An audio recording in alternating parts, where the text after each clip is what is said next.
You're listening to Lucky Hawk Talks, the show where Lucky Hawk talks. Now here's your host, Lucky Hawk. Hello and welcome to another classic edition of Lucky Hawk Talks. I'm your host, Lucky Hawk, and today's episode comes from May 27, 2013. And I'm speaking to the late, great Arlene Martel. If you're a Star Trek fan, you might recognize that name as Spock's iconic bride-to-be T'Pring from the classic original series episode Amok Time. If you're not a fan of Star Trek, you may recognize her face from the many roles she's had in classic television such as Twilight Zone, The Untouchables, Perry Mason, The Man from U.N.C.L.E., Gunsmoke, I Dream a Genie, The Monkees, Hogan's Heroes, Bewitched. The names go on and on. I was lucky enough to speak with Miss Martel about how she got into show business, and she told me exactly what it was like working with William Shatner. So sit back, listen up, try to learn something. How did you first get into show business? I got into it by auditioning for a school that a movie was written about. A movie that was written about the high school performing arts. It was called Fame. And I auditioned for performing arts and auditioned twice actually. It's a school that doesn't charge money, but you have to have a level of talent in order to stay in the school. Otherwise, you're asked to leave. Out of my original class, another student and myself actually got to graduate. The rest were kind of kicked out. Then I won the drama award upon graduating. That really reinforced my interest in staying in this chosen profession. I worked on Broadway, I worked in summer stock, and then went on to move to California where I worked on television and some movies. Okay. How did you come to audition for Star Trek? My agent at the time, who's no longer here, he died years ago, submitted me, and I read for Star Trek, originally for the pilot, and I would have had to have worn contact lenses that would have covered my whole eye, you know. Mm-hmm. I can't even watch people put them in their own eyes. So I said no thank you to that. Then I was called in again to read for a show called Cat's Paw, and then that led to them saving me to play T'Pring on Amok Time, which became one of their classic shows. Okay. Are you familiar with that episode? Yeah, I certainly am. Oh, good. Your performances differ with many accents and ethnicities. How did you develop such a great ability to tackle such varied characters? By listening and observing. I lived in an ethnically diverse neighborhood in New York. People from Russia and Italy and you name it. And that fascinated me, the differences between people, just as the similarities between people fascinate me as well. It was really an opportunity to pretend and feel that I could be anyone. My imagination was stimulated by the variety of peoples in New York, and then out here I live also in a very diversified neighborhood, and it's much more exciting than if everyone's blonde and blue-eyed or everyone's black and black eyes, you know. Just a variety of cultures, a variety, you know, it makes life much more exciting. It certainly does. For me. Your character on Star Trek, T'Pring, was a very strong female character in a time and genre where strong female characters were scarce. How did you prepare for such a unique role? Well, I have a basic inner strength that I didn't always exercise in those days, but playing her, or being required to play someone who is not only led by their emotions, but who is actually able to create a strategy and think out of their intellectual center, was very challenging to me, because typically in my own life, I don't think before I act. So that was was then, of course. I try to now consider the consequences of my actions. But at that time, I was far from the calculating,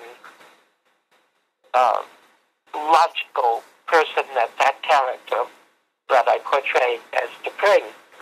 If you look at the other work that I've done, you'll notice that they're all very emotional characters who are very spontaneous, impulsive. You know, they don't take their time to really think something through. So this was remarkable. How I achieved that was mostly by the director saying, I want you to do much less. I want you to, just really do nothing. And I was kind of, every actor's afraid to be told to do nothing. I said, well, I thought, won't that be boring? But it turned out that it wasn't boring. It was perfect for what was required in the scenes. The episode Amok Time was T-Pring's only appearance on the show. Why do you think the show... That's too bad. Yeah. Why do you think the show's writers never brought her back? I don't know, because so many books were written about that character. It remains one of the great mysteries. And when I do conventions, I go to conventions, the characters become an absolute icon. Even the Smithsonian Institute called me to see if they could use, they could use me as as their black queen in a chess set. So I really can't say that. I'm a very good actress and certainly capable of playing a variety of parts, but I thought surely they would bring her back in a movie and something. And it remains a great mystery to my fans as well, not only to myself. What was your experience like on the Star Trek set? Oh, it was a lot of fun, and it was kind of perilous because of Bill Shatner's sense of humor. He was, very, very naughty in terms of kind of making fun of the Vulcan words, but he would sort of give them a risque twist. And so the director was constantly having to come over because we were in hysterics. And he said, you cannot, you have to have more control and more discipline, or I'll have to break you up and send you off the set. I said, oh my God, I'm going to be fired, and I just started a job. I really, please, Bill, restrain yourself. But he didn't. He's, very, if you tell him not to do something, he'll do it even more, like a naughty child. So that's what happens. I take it Leonard Nimoy was a little more held together. Oh, yes. He stayed in character. In fact, he hardly, I don't think he said anything but hello to me. Even though we had worked on 2 other shows before. We worked on The Rebel. It was a Western where he played my brother-in-law. We both spoke with Western accents in that. And we did Mission Impossible together as well. You've had so many roles in so many influential series over the years, from Twilight Zone, to Mission Impossible. But what would you consider to be your favorite role? My favorite role, it's very hard to say. You don't have favorites because the blonde movie star I played on Vanacek with George Papard, totally different from the sweet Italian virginal girl I played on Route 66. There's been such a variety that I can't say, oh, this was my favorite. I think all of the roles I played were, there are some that stand out. I love being on the Monkees. I'll be going to the Monkees, the memorial for Davy Jones, March 1st, 2nd, and 3rd. Will you be able to come to that? I wish I could. Yeah, so I love playing Dracula's hippie niece, and I love playing the Russian spy on the other Monkees episode I did, the spy who came in from the pool. I love doing Gunsmoke. I mean, they're so different that you can't say, would you rather play a Native American or would you rather play an elegant, I like to play them all. Mm-hmm. There's not one.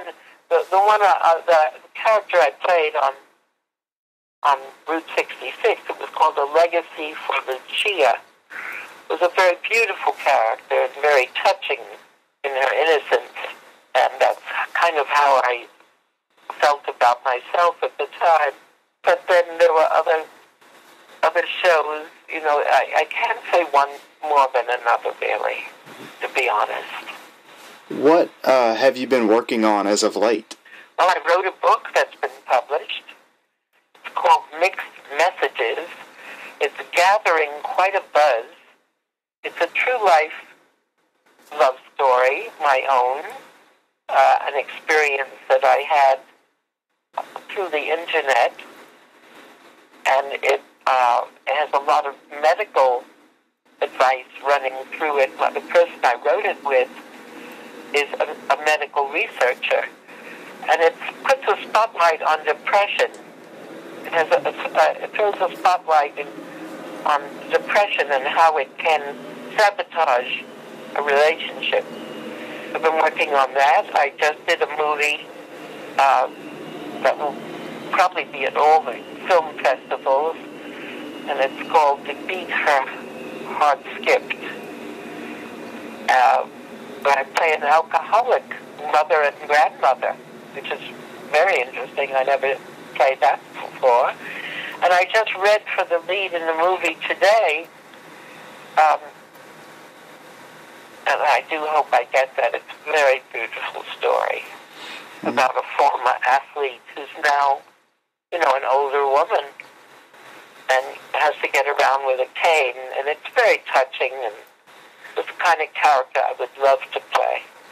Well, I have a manager now who's reactivating my career and sending me out on quite a few things that she thinks have a certain level to them. Mm-hmm. I wouldn't do a horror film that had like a slasher film I wouldn't go see that. So why would I be in that? You know, I want to work in films that raise people's consciousness, not that put them into a deeper sleep. Certainly. I'll be working at the Star Trek event here in Burbank.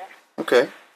I'll be meeting new fans. I just got back not too long ago from London, where there was another major event. I think there were 30,000 people there.